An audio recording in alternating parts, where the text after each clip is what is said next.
Pertama sekali, azam bagi pihak pembela tanah air, NGO Peta akan memfailkan satu laporan petang ini, dan laporan ini ditujukan ke atas terus Muhammad Abdul Hamid, Timbalan Ketua Menteri Pulau Pinang. Kerana apa?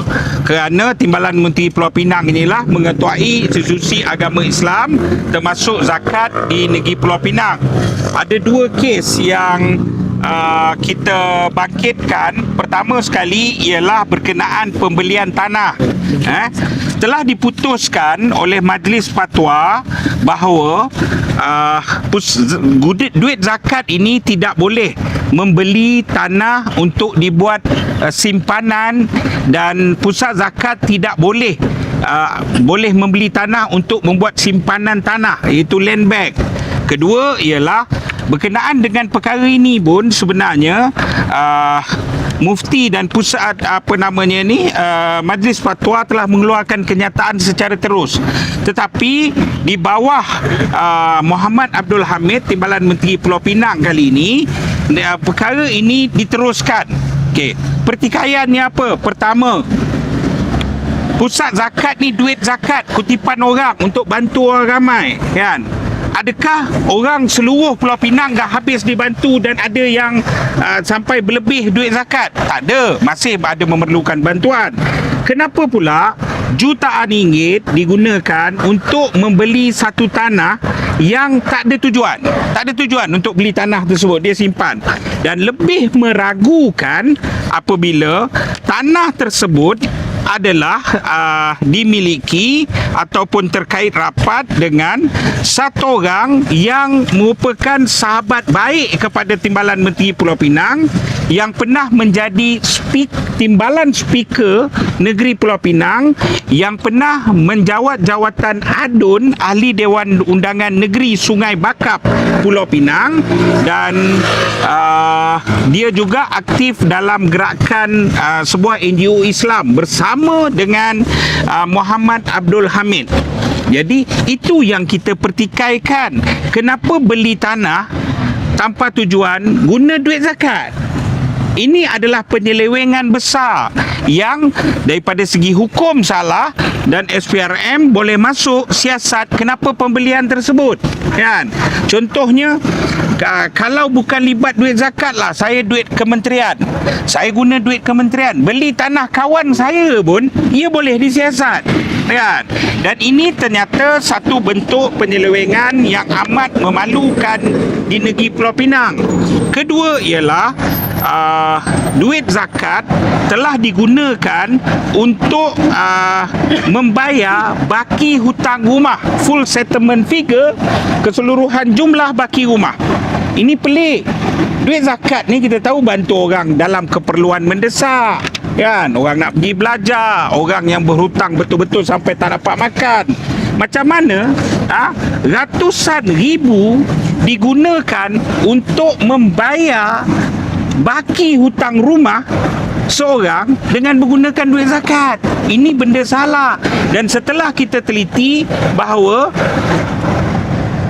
yang dapat bantuan ini adalah kawan sekolah kepada orang yang ada kuasa, yang menguasai elemen agama dalam negeri Pulau Pinang. Jadi hari ini kita membuat pembongkaran.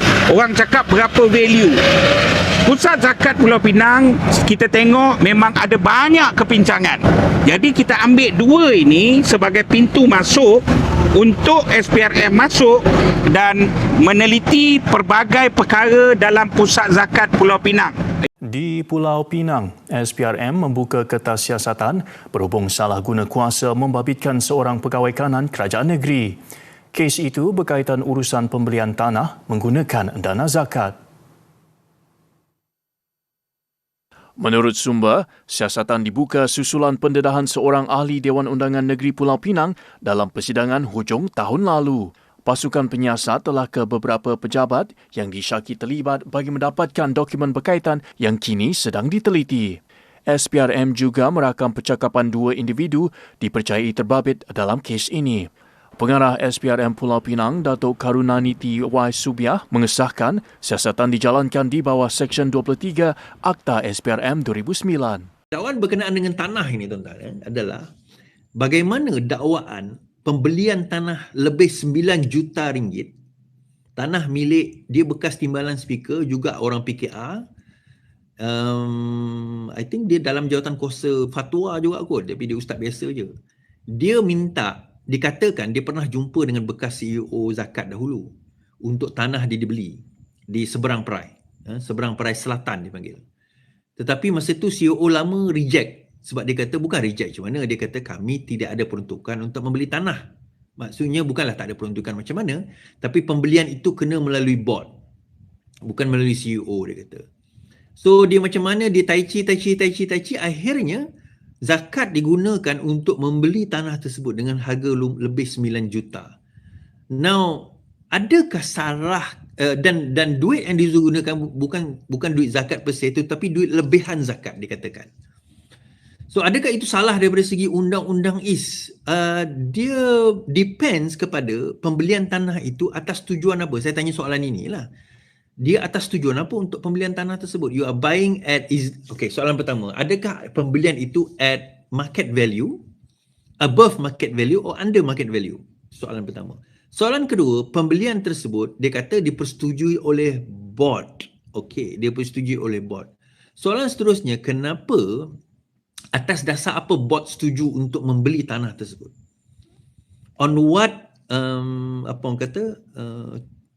on what business punya decision, atas decision business apa board setuju menggunakan duit zakat, lebihan zakat untuk membeli tanah tersebut? Atas sebab apa?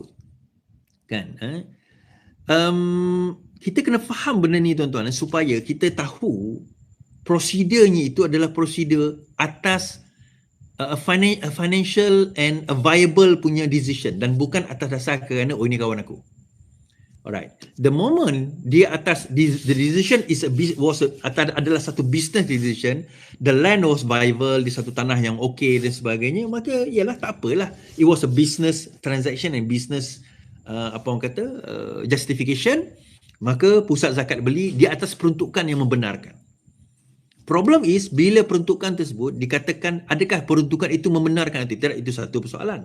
Boleh ke lebihan duit zakat ini digunakan untuk membeli property? That's one question. Number two, adakah pembelian itu dengan harga yang sepatutnya? Sebab dia kata, sebab dia menggunakan duit zakat untuk membeli tanah tersebut. Kita tak boleh kata tidak juga. Tak boleh. Kita kena tengok ada peruntukan membenar atau tidak membenarkan tak. Itu persoalan. Itu persoalan yang kita kena faham. So, yang ini, persoalan-persoalan ini, Prof Mat TKM kepada Pulau Pinang kena jawab. Dia tak boleh kata hari ini keluar kenyataan, ini adalah satu politik, satu cubaan politik untuk menjatuhkan saya. Itu bukan jawapan dia. Siasatan sedang dijalankan. Dia tidak terarah kepada saya.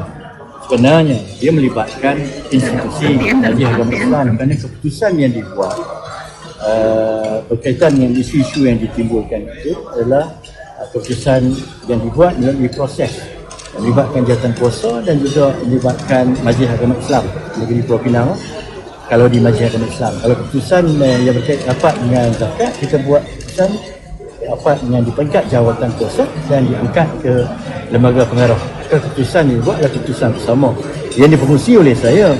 Jadi maknanya keputusan itu adalah keputusan bersama. Ini kenapa berbangkit soal individu? Sebab itulah kenyataan-kenyataan media dan juga kenyataan akhbar kita laksanakan di peringkat Majlis Agama Islam yang diwakili oleh Setiausaha Majlis Agama Islam. Jadi seruan saranan itu tak berbangkit kerana kita tidak mengganggu proses siasatan dan kita memberi kerjasama sepenuhnya setakat hari ini. Alhamdulillah berjalan dengan lancar dari segi siasatan yang dijalankan oleh pihak berkuasa. Datuk, bila tak timbullah isu apa yang dakwaan-dakwaan kata dibuat hanya oleh Datuk seorang?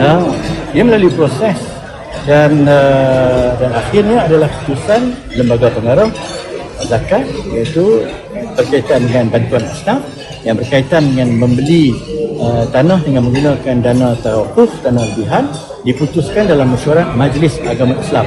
Yang ada dalam mesyuarat itu iaitu Yang Berhormat Datuk Seri Besar Kerajaan Negeri, Penasihat Undang-Undang, Pegawai Kewangan Negeri, dan melibatkan ahli-ahli majlis. Yang keseluruhan ahli majlisnya ada 17 ahli Majlis Agama Islam Negeri Pulau Pinang. Kalau lembaga pengarah zakat pun yang melibatkan 15, lebih kurang begitulah, 15 ahli lembaga pengarah zakat Majlis Agama Islam Negeri Pulau Pinang. Keputusan dibuat dalam mesyuarat lembaga pengarah mengikut urus tadbir yang jelas, urus tadbir yang baik, iaitu good governance. Semua ditimbulkan untuk wujudkan persepsi negatif sahaja. Dalam pada itu, Muhammad memaklumkan beliau masih belum dipanggil SPRM namun bersedia memberikan kerjasama sekiranya diperlukan.